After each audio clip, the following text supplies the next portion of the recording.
for you.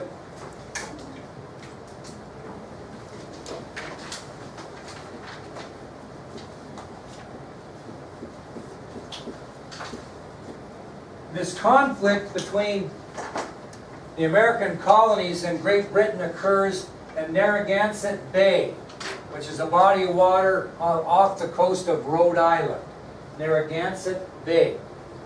So on June 9th, 1772, there will be a conflict in Narragansett Bay off the coast of Rhode Island between colonists and Britain.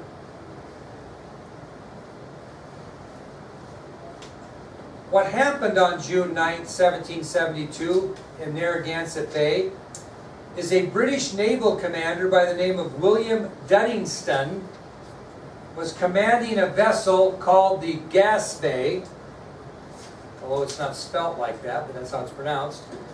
He was commanding a British vessel called the Gaspé.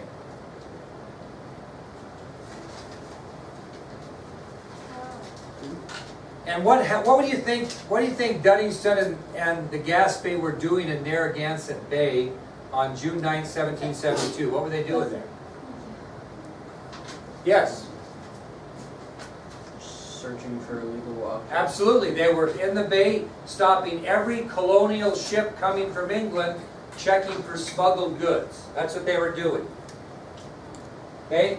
So British Naval Commander William Duddingston and his British vessel, the Gaspé, were in Narragansett Bay, stopping all colonial ships coming from England to check their cargo for smuggling. Well, Commander Duddingston kind of lost his focus for a bit, and he got too close to the coast, and he basically, I'm looking for the word, I don't care. He basically grounded his vessel. In other words, he sailed it aground. He got too shallow of water, and the land hung up his boat. Okay? So he's stuck. He can't go anywhere. So in his zeal to stop these colonial ships, Commander Duddingston runs aground off the coast in Narragansett Bay. In other words, sometimes ships, they get in, they don't pay attention. They get in shallow water, and it puts their boat up on top of a rock or something where they can't get it out. Well, what's the only way that boat's going to get off that rock, Miss Warren? What's going to have to happen? This is an ocean now. Think. How's that boat ever going to get off those rocks? High tide. They're going to have to wait for the high tide to come in. And what happens is, the tide comes in and out and it gets high at a certain point. Well, it just so happened it was going to take 9 hours for that high tide to get there that would allow that boat to get water underneath the rocks and take it off where it was grounded. So high tide would release his ship. Unfortunately, it wouldn't reach the coastline for 9 hours. Approximately 3 o'clock in the morning the next day is when this high tide was going to be there to get him off kilter. So high tide would release Duddingston's ship, but it wouldn't reach the coastline for 9 hours. So at approximately 3 o'clock the next morning is what he was looking at. Well, in the meantime, there was a wealthy colonial merchant by the name of John Brown that steps into the picture. A wealthy colonial merchant by the name of John Brown steps in the picture. Now, why do you think he'd step in the picture, Laramie? Well, you said he was a merchant, correct?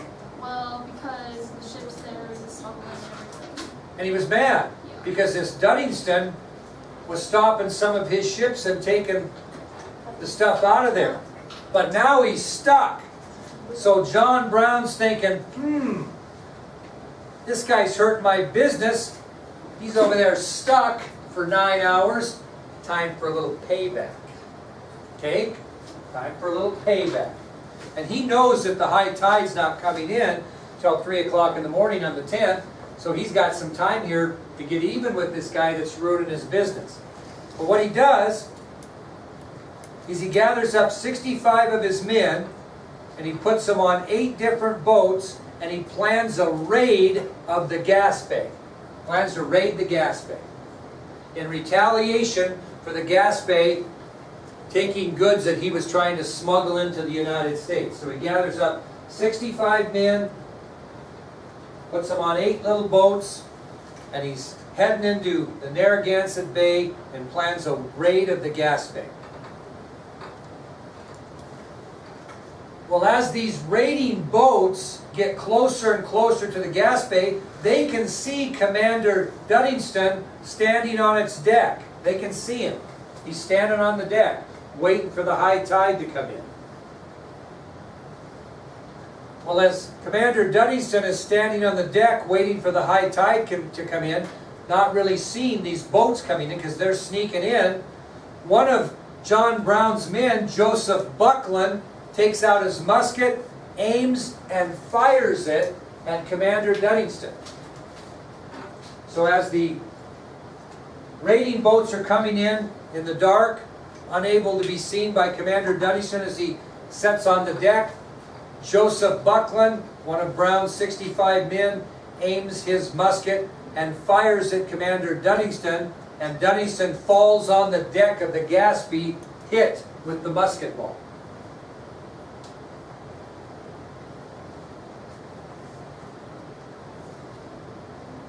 Well, Brown and his men board and capture the crew of the Gaspé as Duddingston lies on the deck wounded. Not mortally, though. So Brown and his men board and capture the crew. Well, a colonial doctor was brought aboard by John Brown. Why do you think? In case some of his men might have got hurt. And he actually treats British Commander Duddingston, and he survives. So he survives the raid because a colonial doctor treats him as they board the Gaspé. So they board the Gaspé, they treat the commander, they take he and the crew off the Gaspé, capturing them, and what do they do to the ship, Navy? What would you do to it?